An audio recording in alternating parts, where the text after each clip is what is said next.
बाबा का ढाबा। शहर के घंटाघर के पास एक बूढ़ा बूढ़ी एक छोटा सा ढाबा चलाते थे। दोनों एक दूसरे का सहारा थे और किसी तरह अपना पेट पाल रहे थे, लेकिन महंगाई ने उनका जीना मुश्किल कर दिया था। आज सुबह से सिर्फ 2 ग्राहक आए हैं और शाम के 5 बज गए हैं। कुछ समझ में नहीं आ रहा कि क्या करें। वो सब कह रहे हैं कि बाजार में मंदी आ गई है, इसीलिए सबकी गिराई नहीं चल रही। अरे बुढ़ापे में पैसों के लिए इतनी मगजमारी करनी पड़ रही है। अभी तो हाथ पैर चल रहे हैं तो काम धाम हो जाता है, बिस्तर पर आ गए तो पता नहीं कैसे चलेगा। बेटा बेटी सब छोड़ के चले गए हमको, बस गरीबी ने नहीं छोड़ा। भगवान के घर देर है अंधेर नहीं, सुनते सुनते हमारी आंखों में अंधेरा छा गया। कल भी बचा हुआ खाना कुत्तों को देना पड़ा था, आज भी यही करना पड़ेगा। रोज की तरह आज भी ग्राहकी नहीं हुई थी। रात को बाबा और अम्मा सड़क किनारे बने अपने ढाबे में ही सो जाते हैं। अगले दिन सुबह सुबह ही एक ग्राहक आ जाता है। बाबा जरा एक चाय और एक कचौरी तो देना। जी भैया, अभी गर्मा गर्म कचौरी तल के दे रहा हूँ। एक ही चाहिए बेटा? आपके साथ आई मैडम जी नहीं खाएंगी क्या? नहीं नहीं, मैं ये सब रोड की चीजें नहीं खाती हूँ, आप इन्हें ही खिला दो। और जल्दी करो ना, रितेश मूवी जाने के लिए लेट हो रहा है। अरे बाबा, लाल चटनी ज्यादा डालना। हाँ। लेकिन उसके बाद फिर पूरे दिन कोई ग्राहक नहीं आता और फिर से सारा खाना वेस्ट हो जाता है। ये सिलसिला कई दिनों तक चलता है और तभी एक दिन एक लड़का वहां अपना मोबाइल लहराते हुए पूछता है, हेलो दोस्तों, कैसे हैं आप सब? ठीक ही होंगे, मैं भी ठीक हूँ। और आज हम हैं किशनगंज के बाबा के ढाबे पर। चलिए देखते हैं कि बाबा क्या क्या बनाते हैं। बाबा, तो आज क्या खास बनाया है आपने? अरे भैया जी, आज ये समोसे बनाए हैं, कितने बांध दूं आपको? हाँ भैया जी, लाल चटनी के साथ बहुत अच्छे लगेंगे, ले लीजिए ना। ये देखिए दोस्तों, समोसे को बांध कर दिखा रहे हैं और ये लाल चटनी को देख के तो मुंह में पानी आ गया। आज तो मजा आ जाएगा, आइए चखते हैं दोस्तों। लड़का समोसा चखते ही तारीफों के पुल बांध देता है। समोसा मैंने तो कभी नहीं खाया, आपको यहाँ जरूर आना चाहिए और ये समोसा जरूर खाना चाहिए।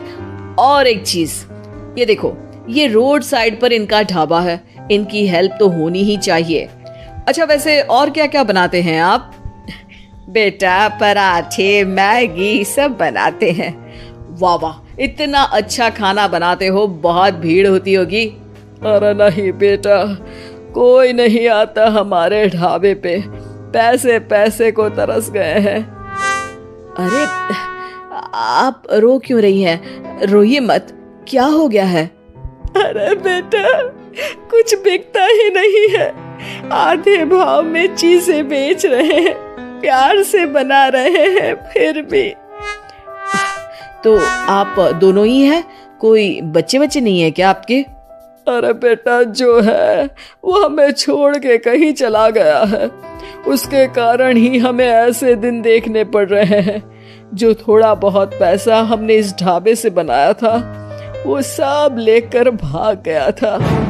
ओह, देखिए आप चिंता मत करिए, मैं आपका वीडियो सोशल मीडिया पर डालने वाला हूँ और फिर देखना कितनी जल्दी लोग आपकी मदद के लिए आगे आएंगे।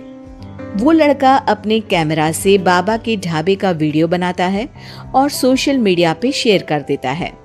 वीडियो बहुत तेजी से वायरल हो जाता है और कुछ ही घंटों में वीडियो में दिए अकाउंट में करीब 1 लाख रुपए जमा हो जाते हैं। लड़का अगले दिन फिर ढाबे पे जाता है। बाबा, आप रोइए मत, पब्लिक ने आपका सारा दुख दूर कर दिया है, आपके खाते में 1 लाख रुपए आ गए हैं। अब टेंशन लेने की कोई बात नहीं है, टेंशन भूल जाइए और मजे कीजिए। अरे बेटा, तुम्हारा हम कैसे धन्यवाद करें, तुम्हारे कारण इस दुकान पर आज इतनी भीड़ लगी है, वरना हम दोनों ने तो उम्मीद ही छोड़ दी थी। अरे जुग जुग जियो बेटा, तुमने आज एक गरीब का भला किया है। भगवान तुम्हें बहुत तरक्की देंगे। बाबा की कहानी सोशल मीडिया के बाद टीवी पर भी फेमस हो जाती है और टीवी पर बाबा का बेटा उनकी कहानी देख लेता है और उसकी नजर बाबा के खाते में आए रुपयों पर पड़ती है। 1 लाख रुपया, वो भी एक दिन में? अरे ऐसा ही चलता रहा तो ये दोनों तो करोड़पति हो जाएंगे और मैं ऐसा ही रह जाऊंगा। लगता है यही समय है इनके पास वापस जाने का। 2-3 इमोशनल डायलॉग चिपका दूंगा, दोनों मान जाएंगे।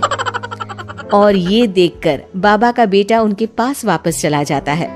अब बाबा मैं आ गया बाबा।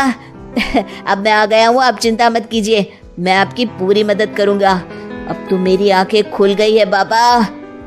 अरे बेटा, कितना याद करते थे तुझे मेरे लाल। अपने बूढ़े माँ बाप को छोड़ के अब कहीं मत जा। तब तो मेरी मजबूरी थी, लेकिन अब नहीं। मुझे माफ कर दीजिए माँ बाबूजी। बाबा काफी नरम दिल के इंसान थे और बेटे के आने की खुशी उनके लिए पैसों से कहीं ज्यादा होती है। वो अपने बेटे को माफ कर देते हैं। बेटा, हम तो कुछ साल में बचेंगे भी या नहीं कोई भरोसा नहीं, लेकिन तू मेहनत करके ये ढाबा चलाना, और इसलिए आज से मैं ये ढाबा और ये पैसे तेरे नाम करता हूँ। अब हमारी तो उम्र हो गई है, अब तू काम करना और हम घर बैठकर खाएंगे। ये कहकर बाबा सारा पैसा अपने बेटे को दे देते हैं और आराम से अपनी पत्नी को लेकर अपने पुराने घर चले जाते हैं। ढाबे पर काफी भीड़ बढ़ती है। कुछ दिन में ही बेटा काफी पैसे कमा लेता है। एक दिन जब व्लॉगर लड़का वहां पहुंचता है तो देखता है ढाबा बंद है। वो बाबा के पास जाता है। अरे बाबा, आपने अपना ढाबा क्यों बंद कर दिया? ढाबा बंद नहीं तो? वो लोग वहां जाते हैं तो पड़ोसी बताते हैं कि ढाबा तो पिछले 4 दिन से खुला ही नहीं। बाबा ढाबे को अपने पास रखी चाबी से खोलते हैं तो देखते हैं कि ढाबे में एक बर्तन तक नहीं है। बाबा सर पकड़कर बैठ जाते हैं।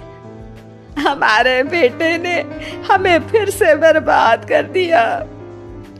पर हमारे पास तो वापस बर्तन खरीदने तक के पैसे नहीं है। बर्तन भी बेचकर खा गया होगा नालायक। बाबा आप चिंता मत करो, आप काफी फेमस हो, लोग फिर से आपकी मदद कर देंगे। बस इस बार अपने बेटे को दूर रखना ढाबे से। अब की बार बाबा ढाबे पे एक बोर्ड लगवाते हैं जिस पर लिखा है सिर्फ बाबा का ढाबा। ये सिर्फ क्यों लिखवाया है जी?